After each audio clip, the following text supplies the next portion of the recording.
On va continuer avec M. Michel Benoît, qui veut parler des égouts avec M. Deschamps. Bonsoir, M. Benoît, allez-y. Bonsoir. Bonsoir.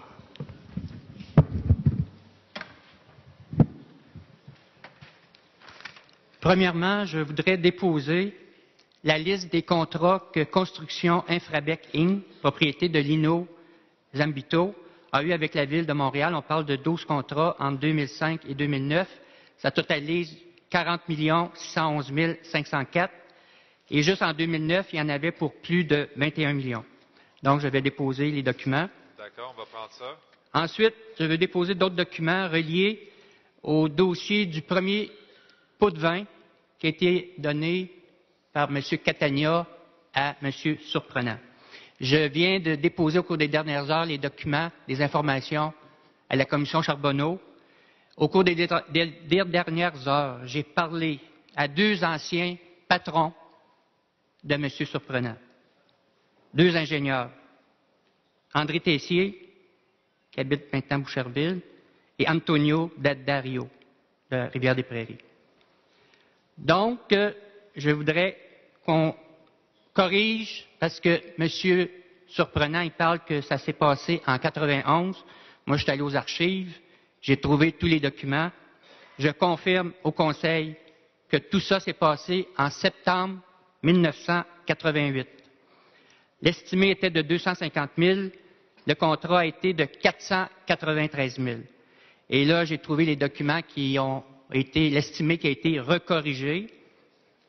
C'est Paolo Catania qui a préparé la soumission, c'est lui qui l'a signé, mais c'est son père, Frank, qui est allé au restaurant et qui a donné le pot de vin quelques semaines plus tard. Parce que Paolo, il avait 25 ans à l'époque. D'accord. M. Benoît, allez-y Oui. avec votre question. J'ai constaté que les 4 soumissionnaires étaient Catania, qui a eu le contrat, Piazza, Alba et Margil. Aujourd'hui, M. Surprenant parle encore de ces noms-là 10 ans plus tard. Je me demande si on n'était pas déjà en situation de collusion dans les égouts en 1988. D'accord. La question est posée. 1988. M. Deschamps. C'est M. Deschamps. Ouais. Non, alors, selon les informations que nous avons tous entendues à la commission Charbonneau, on peut émettre l'hypothèse qu'il y avait des problématiques qui nous confrontent aujourd'hui, qui étaient déjà sous-jacentes ou présentes au niveau de l'administration municipale. C'est une hypothèse que l'on peut émettre maintenant, compte tenu de ce qui a été divulgué par M. Surprenant. Mais, quelle que soit la longévité de l'action inadmissible, ce que nous devons dire pour le bien public, c'est que pour nous, c'est tolérance zéro. Je pense que le président du comité exécutif a très bien répondu vendredi par rapport à ce qu'il avait entendu. S'il y a d'autres personnes, et je bien s'il y avait d'autres personnes qui se retrouvaient dans la même situation, bien, effectivement, nous aurons un certain nombre d'enquêtes et de réclamations à effectuer et nous sommes en train d'examiner cette possibilité-là. Alors, pour l'administration, nous allons regarder, suivre la situation. Ce n'est pas la dernière déclaration que nous entendrons au cours de la commission Charbonneau. Nous suivrons la situation de près. Je répète, en ce qui nous concerne, ce sera tolérance zéro. Merci.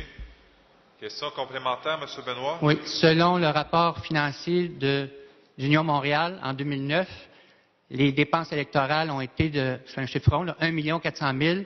La Ville a remboursé la moitié, donc ça l'a coûté net, officiellement, ce qu'on a dans les livres, 700 000.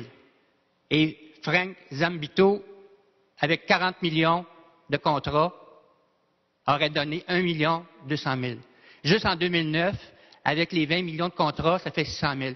Est-ce qu'on peut dire que la campagne électorale 2009, elle est signée Zambito? Merci. Monsieur Deschamps? Alors, il y a une chose que je voudrais dire, justement, Monsieur le Président, c'est que je pense que ce genre d'association-là, ce n'est pas plus admissible, même s'il y a beaucoup de gens qui protestent et qui pensent que ça peut être vrai, etc. Jusqu'à nouvel ordre, les allégations que nous entendons n'ont jamais été prouvées, n'ont jamais été démontrées, n'ont jamais été vérifiées, n'ont jamais été validées. Et j'aimerais, justement, que l'on cesse immédiatement de faire ce genre d'allégations, parce que, justement, les 4 éléments, les 4 verbes actifs que j'ai utilisés, là, ne se sont pas produits. Et je voudrais juste dire qu'au contraire, les livres et les chiffres ont été vérifiés par le directeur général des élections à chaque année et que, jusqu'à nouvel ordre, jusqu'à preuve du contraire, vous ne pouvez pas faire le genre d'association malveillante que vous effectuez. Merci. Je voudrais juste vous rappeler qu'au premier contrôle.